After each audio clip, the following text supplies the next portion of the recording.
Welcome to Professional Insights, sponsored by Dementia Action Alliance. My name is Paulan Gordon, and I am on the advisory board. Today, I have the pleasure of welcoming Dr. Nancy Emerson Lombardo with me to discuss nutrition and cognitive health. Dr. Lombardo is very well qualified to speak on this topic. She is president of the Brain Health and Wellness Center, in addition to Adjunct Research Assistant Professor of Neurology at the Boston University School of Medicine. She has also worked for over 30 years in services for older adults. She's co-founder of the National Alzheimer's Association and the Alzheimer's Disease International Association. She has developed brain health lifestyle intervention systems, most notably the Memory Preservation Nutrition Program, which sounds absolutely fascinating, Nancy. She's also done consultations to both organizations and individuals. Thank you, Nancy, for taking the time to be here today and share your knowledge. Well, it's my big pleasure. You've got an important group that you work with, Paulan. Thank you. Let's start with asking you to explain what is the connection between brain health and nutrition? Okay, well, in general, we have our brain is sits here and not by itself, but is part of the body. So everything that we do, many different things that we do in terms of lifestyle affect not only our body, but our brains. And nutrition is one of many such lifestyles, but one of the most important. And in general, the beauty of lifestyle, especially something like nutrition, which is basically the foods that we eat every day or over the course of a month, it can either help or hurt our body and brains in multiple ways. So it makes it very powerful. With a disease like Alzheimer's, which is very complex and has both environmental and genetic aspects, and that's true of many of the other neurodegenerative diseases that are still mostly mysteries to us. The beauty of something like nutrition is, I'm repeating myself, but it can help us in multiple ways. It can help keep our blood sugar at a healthy level. If we're eating too much sugar, it really upsets our blood sugar, and it has a profound negative effect on the brain. When we're eating good foods, it can boost the amount of antioxidants that we're bringing into our body, which actually protects our very DNA, but it also lowers the amount of inflammation in our bodies, and in addition to bringing key nutrients to every part of our body and brains. I'll give an example of one food that not only helps us build new brain cells, but keeps the level of inflammation in our bodies and brains down. And that would be omega-3s, especially the two that are found in, well, it's mainly today found in fish and shellfish. That's DHA and EPA, because we're not feeding our farm animal right foods so that they can make it and that we would find it in their flesh. EPA is especially anti-inflammatory, and the DHA type of omega-3 is actually a constituent of our very brain cells and the connections between them. So that's just one example. We're finding that key foods like vegetables and fruits are absolutely essential to having a healthy body and brain. And this works both directly on the brain as well through the blood sugar health and through heart health. So again, one example is leafy greens. If we eat, we need to eat them daily, and they help reduce our risk of Alzheimer's and other brain diseases all by themselves. Leafy greens are very powerful sources of certain nutrients. Now, did you want me to, do you have a follow-up question? That's kind of just a general opening. That's a good start, Nancy. I was going to ask you if you could help people who are starting to begin this journey and want to know how they get started on trying to improve their cognitive health through nutrition. How do they get started? Well, how they get started is first, I think, is you do two things. One, you're trying to cut way back on the foods that we know are toxic. There are only a few categories, but they're very prevalent in the American diet. And then the second area is once you discover which of our many delicious foods are good for you, to eat more of them. So it's eat less of the bad ones and more of the good ones.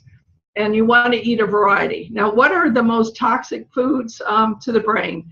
Number one is sugar, refined sugar especially, but any kind of sugar. And a lot of people think honey and agave are safe forms of sugar. No, as far as the body is concerned, there's sugar, even maple syrup.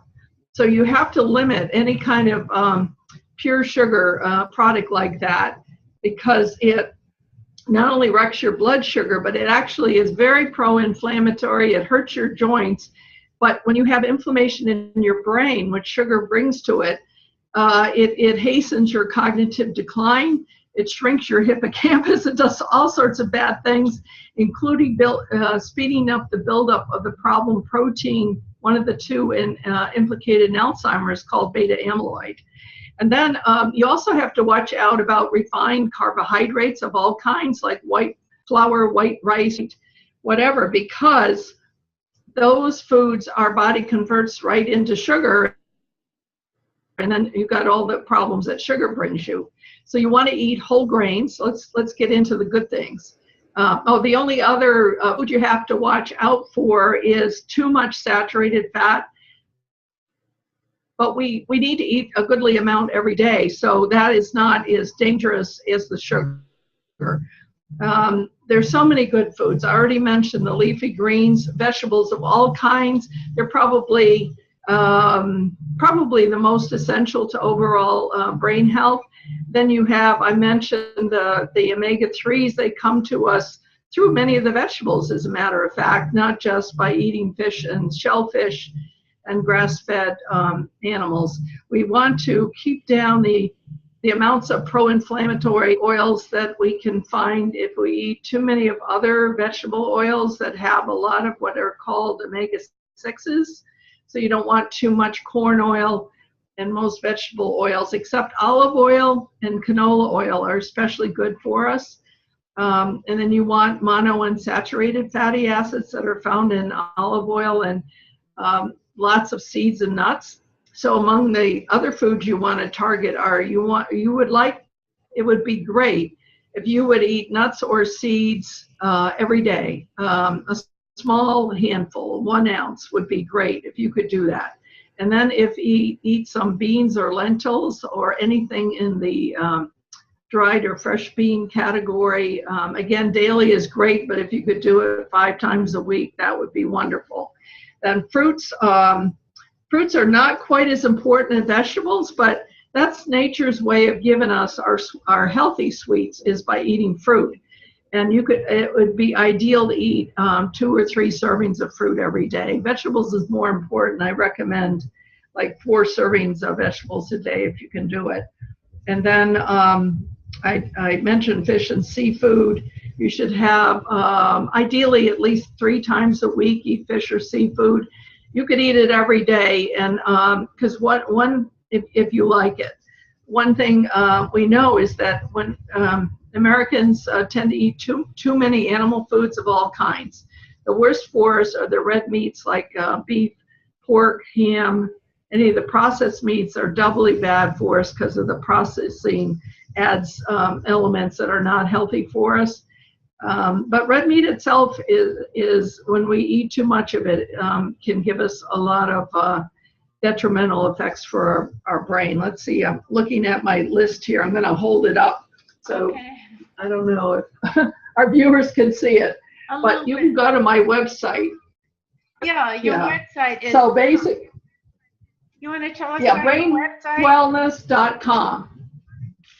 We're going to show. Yeah, in fact, I haven't put this set of goals on, but I will do that this week. Eggs 5 times a week. That's a surprise for some people, but they're a really healthy source of protein. And what we've learned is that dangerous cholesterol buildup is not really from eating cholesterol in the food. This is a more recent discovery, and we hear that they're going to take the amount of cholesterol in food off the nutrition label because it's irrelevant. It turns out our bodies make cholesterol, and what did we make it from? The more sugar we eat in refined carbs, that causes our body to make the bad type of cholesterol that gets us into heart health problems. And then sometimes eating too much saturated fat can do that as well, but it's the sugar that's really the problem in America. I think I covered everything except, because I've talked about healthy fats, but there's one other area. We've learned, and it's probiotics and prebiotics. One thing we've learned about our health is that a healthy gut determines so much of the health of our body and brain. We first learned it affected our immune system and so many, our possibilities, so many different chronic diseases. Now we know it directly affects the brain. In fact, at the last research conference in July, sponsored by the National Alzheimer's Association, it's an international research conference, there was a whole session on the liver and the role of the liver and how many people with Alzheimer's have dysfunction in their liver and liver biles, and another whole 1 or 2 sessions on the microbiome. That's the scientific name for our gut, and that people with Alzheimer's have actually different bacteria in the gut than people without it. And so what we know is that you need to eat a lot of healthy bacteria. They're called probiotics. They come not just in things like yogurt,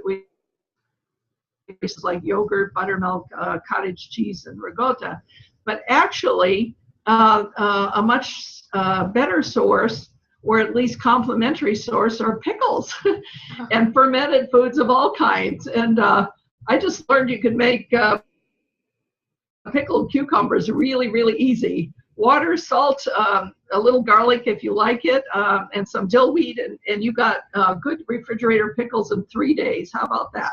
But every culture that when you investigate it, has a goodly number of fermented foods. And we didn't know in the past how important those are. We just thought, oh, they taste good, they're fun to eat. The Japanese, if you visit Japan, you're having fermented foods 3 times a day, multiple kinds at every meal, eating traditional, whether it's miso soup or the whole variety of pickled vegetables, fermented beans even. So in our own culture, we borrowed from many cultures. So you've got sauerkraut, besides the dill pickles and the half sours. There's pickled vegetables of all kinds available to America. And then you've got vinegars. Vinegars are fermented juices of different kinds. Wine, beer, you've got your alcoholic drinks as well, though you have to kind of make sure you don't overdo in the alcohol part of it. Nancy, many fermented, yes, I think that kind of gives a good summary. Did you have anything else you wanted to follow up with? Well, I had one last question I wanted to ask you about. I know that there are popular diets out there, like the Mediterranean diet is such a popular diet these days. Is that a good diet or not a good diet? It is one of the better diets out there, and it's the one probably most accessible and familiar to people. So it's being used in many studies of brain health around the world. However, people should realize that there's multiple healthy brain diets out there. And I believe we'll find every heritage diet. You look at your own heritage, could be Asian, could be African, could be Latino. If you go back 100 to 200 years, people were eating healthy then. It's just a whole variety of different foods. And in the Finnish study that showed a slowing of cognitive decline in people really at risk of Alzheimer's, they used something called the Nordic diet, which you can find out about through my website or by Googling the Finnish, it's called the Finger study, F-I-N-G-E-R, and the diet that they used. And I wanted to close by saying more and more people are really looking at what kind of foods they can eat to help their body and brain. I really don't recommend the fad diets. There's so many just solid heritage cuisines that people can choose from that are delicious, familiar, and accessible. And right now we have studies going around across the whole world. Finland, the US, Australia, Singapore, China, United Kingdom, all over the world, because we realize to protect our brain, we need to do something to help ourselves. There will be good drugs down the road, but really there's so much we can do through physical exercise, keeping socially engaged, learning new material like you're sharing with folks, and keeping our minds active, and then managing our blood sugar and our blood pressure, both through lifestyle, but also through medication if you need it. You need to do that to protect your brain. So it was fun sharing this kind of information with you and your audience. Thank you so much. It was very wonderful to have you here, and thank you so much for taking the time to share. And I'm so glad you were able to share some specifics with our audience today. A pleasure, Paulan. Thank you for inviting me. We will be sharing your business card, your bio card information, and it will have your brain wellness website on there, so people can go there and they can find more information about your programs. Right. There's actually a link to about a 2-hour video and audio presentation on this. So and lots of smaller, shorter opportunities, documents and such, and recipes, lots of recipes. So thank you again. Oh, great. Thank you so much.